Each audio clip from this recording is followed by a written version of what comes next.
입니다. 아멘. 우리가 부른 찬송가 208장 1절의 가사는 이렇습니다. 내 주의 나라와 주 계신 성전과 피 흘려 사신 교회를 늘 사랑합니다. 여러분, 교회를 사랑하십니까? 교회를 사랑하십니까? 뭐 쑥스럽게 그런 질문을 하느냐고요? 성도가 교회를 사랑하는 것은 당연한 일입니다. 그러나 우리가 왜 교회를 사랑하느냐? 그 사랑의 이유는 단순히 이 교회가 내가 다니는 교회거나 우리 교회의 시설과 시스템이 좋아서 내 마음에 딱 들기 때문은 아닙니다. 우리가 교회를 사랑하는 가장 중요한 이유는 바로 이 찬송의 가사와 같이 우리 교회가 주님이 피 흘려 사신 교회이기 때문입니다. 그냥 교회가 아니라는 거예요. 예수님이 보배로운 피를 흘려서 사신 고귀한 교회이기 때문에 우리는 교회를 사랑해야만 합니다. 교회는 예수님의 흘리신 보혈만큼 소중하고 값진 것이기 때문에 예수님이 고난받고 고통당하시고 십자가의 죽으심으로 세워진 게 교회이기 때문에 우리는 바로 그 십자가를 기억하며 무슨 일이 있어도 하나님의 교회, 주님의 몸된 교회를 사랑하게 되는 겁니다. 오늘부터 3주간 사도행전 12장을 통해서 우리에게 드러나는 바로 그 교회의 모습을 저는 여러분들과 함께 살펴보려고 합니다. 오늘 본문에 나오는 교회는 사도행전 2장에 나오는 오순절 성령 강림 사건을 통해 세워진 바로 그 교회입니다. 이 교회를 최초에 세워졌다 그래서 흔히 초대교회 그렇게 부르죠. 여기 옆에 있는 교회 말고 성경에 처음 세워진 교회이기 때문에 초대교회라고 부르기도 하고 또한 예루살렘에 세워진 교회다라고 해서 예루살렘 교회 이렇게 부릅니다. 이미 사도행전 2장에는 이 초대교회가 어떤 교회였냐라는 것을 상세하게 알려주고 계십니다. 2장의 마지막에 보면은 그들이 모이는데 힘쓰고 또한 함께 있고 말씀 나눌 뿐만 아니라 서로의 삶을 공유했다라고 기록을 하고 있고 마지막에 가서 이렇게 말씀하십니다. 주께서 구원받는 사람을 날마다 더하게 하시니라. 주께서 이 처음 교회를 통해서 생명력이 넘치게 하셨고 또한 모든 것들을 하나님께 영광 돌림으로써 많은 사람들에게 인정받고 구원받는 사람들이 날마다 늘어난 그러니까 폭발적으로 부흥한 교회가 되게 하셨다라고 하는 거예요. 그러나 여러분 이 초대교회에 늘 좋은 일만 있었던 것은 아닙니다. 사자성어에 호사다마라는 말이 있죠. 호사다마. 좋은 일에는 굳은 일도 많다라는 의미입니다. 근데 이 말을 생각해 보면은 참 성경적이다라는 생각이 들어요. 왜냐하면은 호사다마 마지막에 그 마자가 마귀 마자거든요. 그러니까 좋은 일, 기쁜 일이 많으면은 마귀가 낀다라는 거예요. 정말 이 말처럼 마귀 사탄은 교회가 잘 되는 모습, 성도가 형통한 것을 절대로 두고 보지 않습니다. 그래서 교회 성도들에게 좋은 일이 많으면 꼭 마귀가 나서서 딴지를 걸고 시험 들 일을 만드는 거예요. 정말 그렇습니다. 그래서 여러분 교회나 성도들에게 좋은 일이 많아서 분위기가 좋아지면은 꼭 시험 드는 그런 일들, 어려운 일들이 생기더라는 거예요. 어려울 때는 반드시 기도하고 영적으로 긴장하여서 주님의 말씀 앞에 서지만 잘 나갈 때는 여러분 어떻습니까? 영적으로 긴장이 풀어져서 느슨해지거든요. 그럴 때일수록 우리가 기억해야 하는 것이 무엇이냐? 다름이 아니라 넘어질까 조심하라 하는 말씀입니다. 이 시험을 회방꾼 마귀의 방해를 잘 이겨내면은 굳게 설 수 있지만 자칫 그 시험에 걸려서 넘어지고 또한 회방에 넘어가면 교회에 큰 시험거리가 생기고 성도들도 어려움을 겪게 되기 때문에. 초대교회도 그랬습니다. 너무 능력이 넘치고 날마다 부흥이 잘 되니까 마귀가 방해를 하는데 그 방해가 어떻게 드러나느냐? 박해로 드러났습니다. 박해. 오늘 설교의 제목이자 교회의 본질 중 하나가 뭐냐? 그게 바로 박해입니다. 근데 사실 이 단어는 우리에게 익숙하지만 또한 익숙하지 않은 단어입니다. 성경의 교회들과 성도들이 그들의 믿음으로 인해서 유대인들에게 혹은 로마 제국으로부터 핍박과 박해를 받은 것을 우리가 읽고 듣고 알므로써 박해가 뭐다라는 것을 알고 있습니다. 익숙한 거예요. 그런데 언젠가부터 믿음으로 인해서 박해받을 일이 없다 보니까 우리에게는 익숙하지 않은 단어가 이 박해가 되어 버렸던 겁니다. 오히려 우리는 너무 쉽게 신앙생활 할 수 있게 되지 않았습니까? 아무 문제 없이 바라는 대로 형통하고 편안하게 신앙생활 하는 것이 오늘의 교회의 모습, 아니 성도들의 목적이 되어버려서 박해를 모르고 여기까지 오게 됐던 겁니다. 하지만 여러분, 교회는 그렇지 않아요. 교회는 분명히 박해를 통해서 자라는 겁니다. 마귀는 교회를 넘어뜨리려고 박해했지만 교회는 오히려 그 박해 위에 굳건히 섰던 것이 우리가 보는 성경의 기록입니다. 그게 하나님의 은혜였어요. 복음이 전해지는 곳마다 우리 교회도 예배가 없습니다. 우리 나라도 예배가 없어요. 박해로 인해서 수많은 순교자들의 피가 흘려진 후에 바로 거기에 교회가 세워지고 교회가 자라났던 겁니다. 예루살렘 교회도 사도행전 2장 마지막에 부흥하는 이야기가 나오니까 그 후로 승승장구했다라고 생각하지만 그렇지 않아요. 오히려 사도행전 2장이 지나자마자 박해의 이야기가 시작이 됩니다. 3장과 4장에 보면은 곧바로 베드로와 요한이 체포되어서 공회 앞에서 재판을 받고 절대로 예수라는 이름을 퍼뜨리지 마라라는 그 경고를 받고 그제서야 풀려나게 돼요.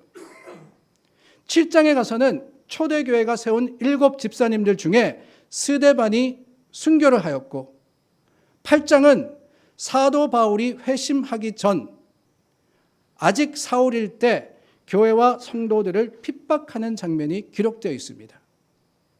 그리고 오늘 본문인 12장에 가면은 또 다른 박해 내용이 나오죠. 헤롯 아그리빠가 초대교회를 핍박하는데 이 핍박 때문에 야고보가 순교하게 되었습니다. 이 야고보가 누구냐? 예수님의 제자로 요한과 형제였던 12사도 중에 한 명이었어요. 이 박해를 유대인들이 환영하자 헤롯 아그리빠는 사도 베드로도 잡아다가 죽이려고 했습니다. 베드로를 엄중하게 지키기 위해서 옥에 가두고 군인 내식 내패, 그러니까 4,4,16이죠. 16명이나 되는 사람들을 이 베드로를 지키도록 세워놓은 거예요. 여러분 생각해 보시기를 바랍니다. 한 사람을 지키는데 16명이나 군인들을 동원한 것을 보면은 헤롯의 의지가 얼마나 대단한 줄을 우리가 알 수 있습니다. 6월절 기간 중에는 사형 집행을 못하니까 그 6월절만 지나면은 베드로를 죽이려고 엄중하게 지켰던 것이지요. 아니, 교회 부흥의 때가 지난 지 얼마 되지도 않았는데 교회는 박해라는 위기를 받고 사도들이 죽어나가고 교회의 지도자였던 그 베드로마저도 옥에 갇혔으니 교회가 쇠퇴하게 된 겁니다. 그런데 여러분, 정말 그렇습니까? 박해로 인해서 교회의 부흥이 끝이 나고 망하게 되었습니까? 아니지요. 이 예루살렘 교회의 역사를 보면 정반대였습니다. 그 교회에 불어닥친 박해로 인해서 오히려 부흥의 불길이 더 활활 타오르게 되어요. 2장에 소개해드린 힘써 모이고 마음을 같이하고 함께 먹고 나누며 하나님을 찬미하는 그 교회의 모습이 바뀌게 되는데 어떻게 바뀌느냐? 모이기만 힘쓰더니만 이제는 박해로 인해서 흩어지더라 하는 겁니다. 교회에 머물기만 한 것이 아니라 세상을 향해서 나가게 되었습니다. 사도행전 1장 8절에 오직 성령이 너에게 임하시면 너희가 권능을 받고 예루살렘과 온 유대와 사마리아와 땅끝까지 이르러 내 증인이 되리라. 누가 하신 말씀이에요? 예수님께서 승천하시기 전에 마지막으로 제자들에게 하신 명령입니다. 그런데 여러분 가만히 보세요. 성령 임재의 궁극적인 목적, 그 목표가 어디 있습니까? 땅끝에 있는 거예요. 물론 예루살렘에서 시작하지만 예루살렘에 머무는 게 아닙니다. 예루살렘에 큰 교회를 세우고 그 교회에 많은 사람들이 모이도록 해라. 그걸 위해서 내가 성령을 보내리라. 아니에요. 땅끝까지 이르러. 땅끝까지 이르러. 예루살렘 교회에 닥친 박해가 바로 그 주님의 말씀을 이루기 시작한 겁니다. 그래서 어떤 이는 그렇게도 말하더군요. 예루살렘 교회가 너무 잘 되다 보니까 혹시라도 교인들이 만족하고 머물지 않도록, 여러분 그렇지 않겠어요? 하루에 3,000명의 교인이 늡니다.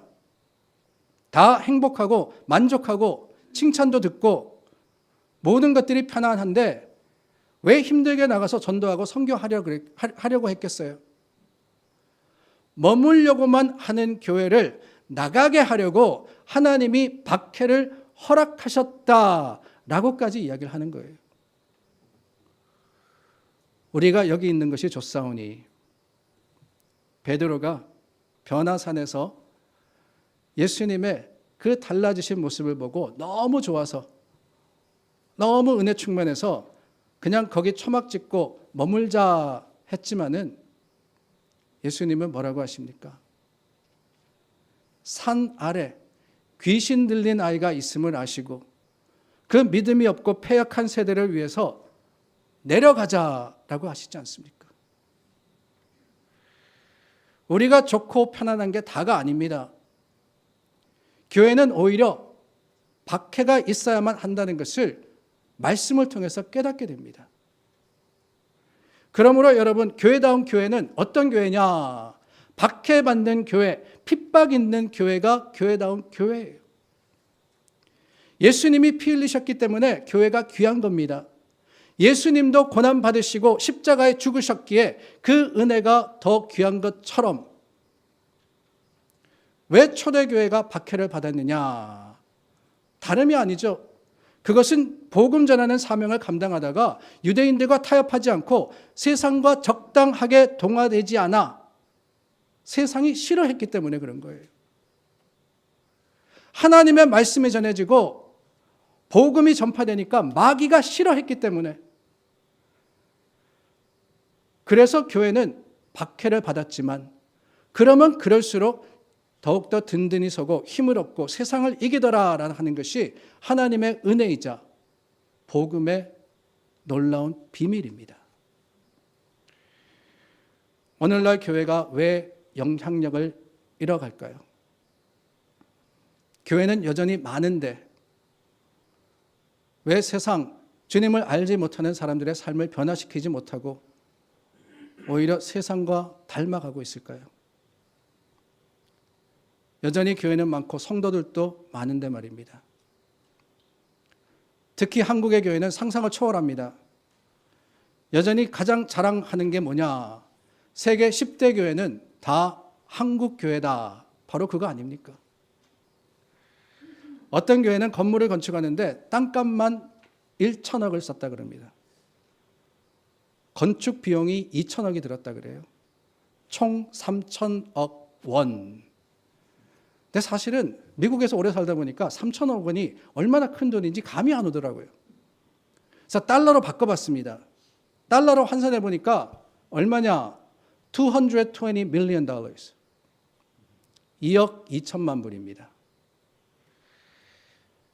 그래도 감이 안 오시면 이렇게 설명을 드려볼게요. 2022년 통계에 의하면 뉴저지의 한인 교회 수가 140개랍니다. 우리 교회를 포함 140개인데 2억 2천만 불이면은요, 교회당 160만 불 나누어 줘도 돈이 남아요. 교회당, 뉴저지에 있는 모든 한인교회에 160만 불씩 줘도 서울에 있는 그 한 교회 건축 비용보다 덜 드는 겁니다. 수만 명의 교회는 기본이고 웬만한 대기업 못지않은 헌금 규모, 그만큼 힘 있는 교회, 그만큼 큰 교회가 되었다는 거예요. 물론 여러분 오해하지는 마시기를 바랍니다. 교회가 무조건 작아야 된다는 건 아니에요. 큰 교회, 힘 있는 교회가 맡아서 감당해야 하는 사역이 분명히 있습니다. 다만 예루살렘 교회의 부흥이 박해를 통해서 흩어지지 않았더라면 복음 전파의 온전한 사명을 이룰 수 없었음을 볼 때 우리는 교회로서 모이기만 하는 것이 아니라 힘만 불리는 것이 아니라 주님의 뜻을 붙들고 세상을 거슬러서 흩어지는 교회가 되어야 되지 않겠습니까? 오히려 어렵고 힘들지만은 세상과 다르기 때문에 그게 박해라면은 그 박해마저도 기뻐하며 감사해야 하는 것이 그게 교회의 본질이 아닐까요? 성도 개인도 마찬가지입니다. 핍박이 없다? 예수 믿는데 반대가 없다? 저항이 없다? 박해가 뭐냐고? 난 예수 믿는다고 손해본 적도 없고 신앙생활 하는데 불편한 게 하나도 없고 하고 싶은 대로 다 한다. 아니, 난 형통하기 위해서 문제도 어려움도 없으려고 교회 다니는데 도대체 박해가 뭐며 핍박이 뭐냐? 여러분, 그렇다면은 오히려 주의해야 합니다.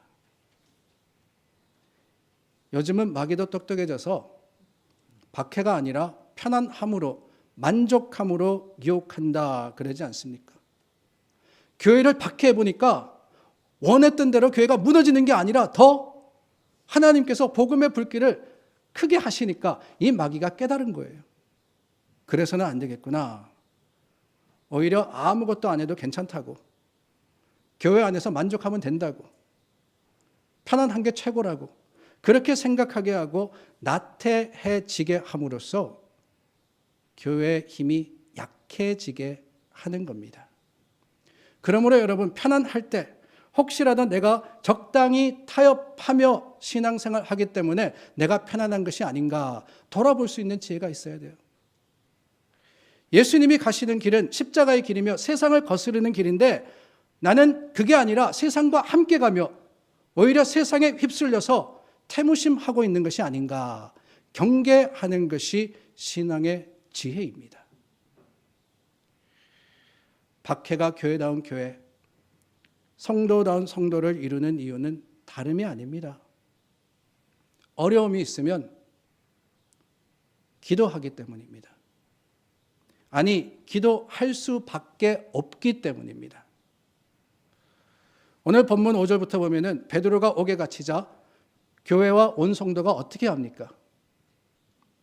교회는 그를 위하여 간절히 하나님께 기도하더라 라고 했어요. 그렇습니다. 박해가 일어나고 베드로가 옥에 갇혀서 다음 날이면 사형 날짜를 기다리고 있는데 그때 교회가 어떻게 하느냐? 그 큰 위기가 닥치고 문제가 생기니까 교회다운 교회는 기도했던 겁니다. 기도할 수밖에 없었습니다. 이게 교회예요. 이게 교회. 교회가 사명을 잘 감당하는데 왜 문제가 없겠습니까? 왜 사탄 마귀가 방해하지 않겠어요? 그래서 교회에 위기가 닥치기도 하고 시험 들 일이 생기기도 하고 성도들 개인이 힘든 일을 겪기도 합니다. 병들고 사업적으로 경제적으로 어려워지기도 하며 가정에 위기가 닥치기도 해요. 생각지도 않은 일이 펑펑 터집니다. 그럴 때 정말 교회다운 교회, 성도다운 성도는 모든 논쟁과 말을 딱 중지하고 하나님 앞에 무릎 꿇는 거예요. 그래야 합니다. 그래서 온 교회가 간절하게 중보하고 간구해야 그게 교회다운 거 아니겠어요? 어려운 일이 있다고 어쩔 줄 몰라가지고 당황하고 바들바들 떨고 성경이 그렇게 가르칩니까?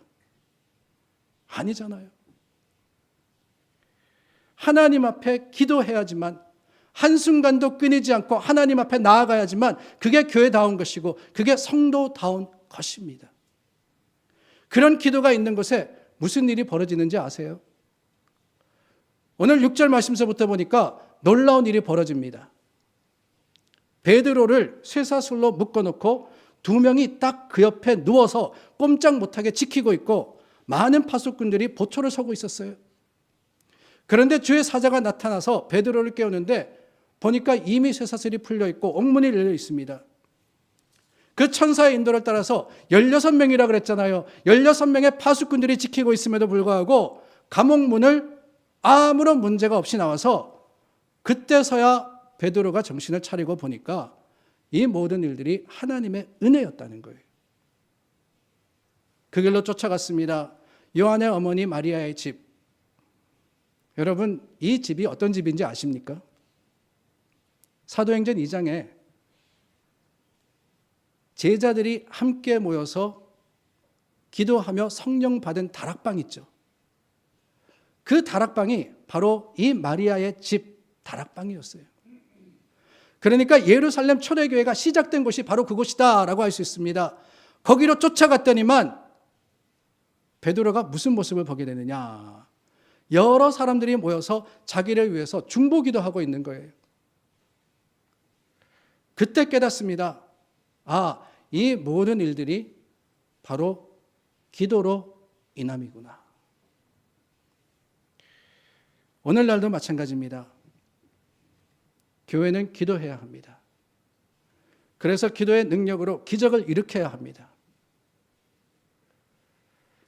베드로처럼 삶이 무거운 쇠사슬에 묶이고 건강의 감옥, 물질의 감옥, 가정의 문제에 갇힌 성도가 풀려나고 넘어진 하나님의 백성들이 다시 일어나고 교회와 성도들이 겪는 여러 가지 문제가 해결되는 기적이 일어나야 되는데 그게 무엇에서부터냐?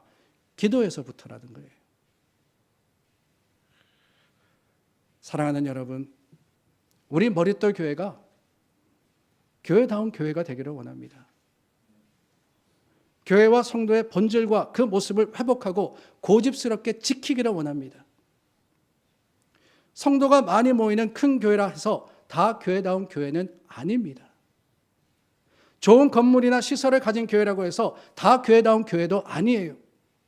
예산이 많아서 뭐든지 편하게 할 수 있는 교회라고 다 교회다운 교회냐? 그렇지 않습니다. 교회다운 교회는 복음 전하는 교회고 그러다가 때로 박해도 받고 어려움도 생기지만 아무리 힘들어도 복음의 본질을 적당하게 타협하지 않는 교회, 그 교회가 교회다운 교회입니다. 어려움과 문제를 피하려고 하는 것이 아니라 오히려 우리 앞에 여러 가지 걸림돌이 있을 때 먼저 하나님께 기도하고 뭐라 그랬어요? 감사로 아뢰라 라고 했죠. 오히려 우리가 믿음을 지키기 위해서 세상에 여러 가지 환난을 겪는다면 그것마저도 감사할 수 있는 교회, 오히려 하나님께서 더 큰 능력으로서 우리 문제를 해결해 주실 것을 확신하기 때문에 주님의 보혈의 흔적이 있는 이곳 하나님의 교회는 반드시 주님의 죽음과 동참할 뿐만 아니라 예수님께서 고난받으셨기 때문에 우리도 고난받아 주님과 함께 하나가 되어야 한다는 그 본질을 지킬 수 있는 우리 모두가 되어야 되지 않겠습니까? 그러므로 여러분, 어려우면 어려울수록 감사하십시오. 우리는 예수님의 피를 마시고 찢겨진 몸을 나눈 자들입니다. 견딜 수 없는 고통이 찾아오고 도무지 해결할 수 없는 문제가 있다면 그 순간 오히려 하나님이 우리를 크게 사용하시어 정금과도 같이 나오게 하실 것을 믿으시기를 바랍니다. 우리 삶의 어려움을 두려워하고 피할 것이 아니라, 아니 내가 형통하기만 바랄 것이 아니라, 왜 하필 나냐고 원망할 것이 아니라 그 시험을 통해서 주님과 더 가까이 할 수 있다면 그것마저도 자랑이 되고 정금과도 같은 믿음의 완성이 될 것을 믿으시기를 바랍니다. 그럴 때 하나님께서 우리의 위로가 되시고 힘이 되시고 회복이 되시며 승리가 되실 겁니다. 기도하겠습니다.